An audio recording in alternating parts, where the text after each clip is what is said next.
নমস্কাৰ, মোৰ নাম শ্ৰী ধ্যানজ্যোতি বৰা। হয়, ৰিজাল্ট ভালেই হৈছে, 87% হৈছে। কিহত লেটাৰ? গোটেইকেইটাতে লেটাৰ পাইছোঁ। কোন স্কুলৰ পৰা? জখলাবনা হায়াৰ ছেকেণ্ডেৰী স্কুল। ভৱিষ্যতে কেনেধৰণে পঢ়ি কি বিষয়ত আগবাঢ়িম বুলি ভাবিছা? মই প্ৰথমৰ পৰাই গোটেইকেইটা ছাবজেক্ট ভালদৰে পঢ়ি গৈছিলোঁ। ভবা নাছিলোঁ এনেই পঢ়ি গৈ আছিলোঁ আৰু। হয়, অনাগত সময়ত কি ছাবজেক্ট লৈ কেনেদৰে আগবাঢ়িম বুলি ভাবিছা? হয়, মই ছায়েন্স ল'ম বুলি ভাবিছোঁ।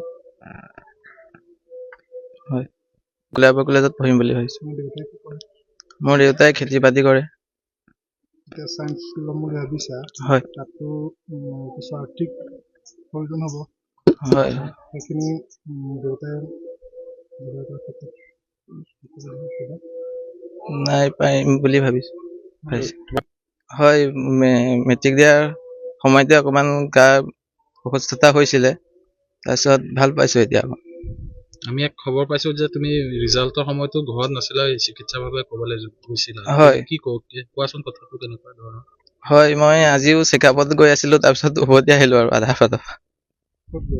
গুৱাহাটী গৈছিলোঁ, মেডিকেল গৈ আছিলোঁ, তাৰপিছত ৰিজাল্টটো পাই উভতি আহিলোঁ, চেকআপত গৈ আছিলোঁ। এতিয়া গা ভাল হৈছে নে নাই?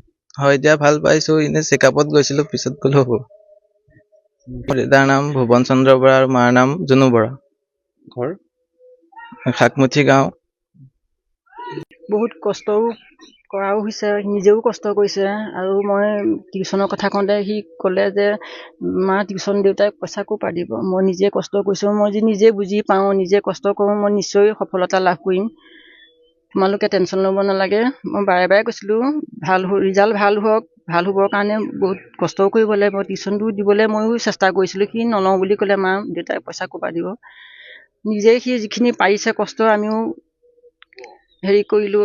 পৰীক্ষাৰ সময়তে কিন্তু পুত্ৰ অসুস্থ আছিলে, হয়, তেনেকেই ভাল ৰিজাল্ট কৰিছে, কি ক'ব? ভগৱানৰ ওচৰত প্ৰাৰ্থনা কৰিছোঁ। আমিও ইমানকৈ ভবাও নাই, যিমানখিনি আগবাঢ়ি যোৱা কষ্ট কৰি দি আছে আৰু।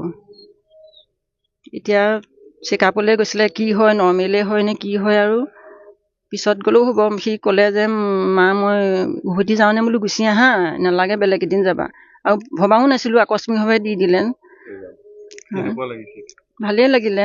ভালেই লাগিছে, ল'ৰাই ভালকৈ পাছ কৰিছে, আৰু আমি যেনেদৰে দিব লাগিছিলে তেনেদৰে দিব পৰা নাই। তাৰ সুবিধা এটাও টিউশ্যনো দিয়া নাই, টিউশ্যন আমি দিব পৰা নাই।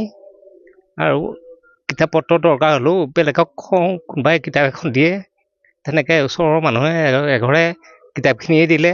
ধৰক সি ব্যৱহাৰ কৰা নকৰা পিছৰ কথা, কিন্তু নোটছবিলাক চব এই ওচৰৰ মানুহ এঘৰে দিলে, তেনেকেই পঢ়িছে। মই বিশেষকৈ পেনকেইটাৰ বাহিৰে মই একোৱেই দিব পৰা নাই, খালি খোৱাটোহে যেনে তেনে যোগাৰ কৰি আছিলোঁ। উত্তৰ আশা বিজ্ঞান শাখাত পঢ়িব, আৰ্থিক খৰচো হ'ব বহুত, কেনেদৰে হ'ব?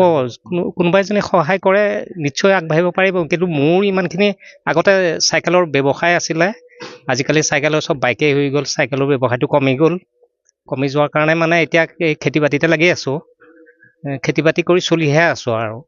কিন্তু কিমান দূৰ আগবঢ়াব পাৰোঁ ঈশ্বৰে জানে আৰু। সেইটো ল'ৰা কি হৈ গৈছে? ল'ৰাৰ তাৰ প্ৰটিনটো বাঢ়ি যায়, মানে প্ৰটিন বাঢ়ি যায়, আৰু দেহাটো ফুলি যায়গৈ। ডক্টৰে প্ৰটিন বঢ়া বুলি কৈছে, দেহাটো ফুলি যায় আৰু পেচাবত প্ৰটিনটো ওলাই যায়গৈ।